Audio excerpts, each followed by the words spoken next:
శతకాలలోకెల్లా అత్యంత గొప్పదైనటువంటి శతకం వేమన శతకం. ఈ శతకాన్ని రాసినటువంటి కవి వేమన. ఆ శతకంలోని ఒక పద్యాన్ని మనం నేర్చుకుందాం.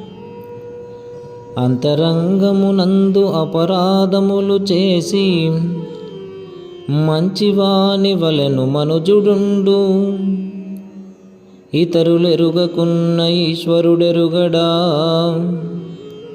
విశ్వదాభిరామ వినురవేమా.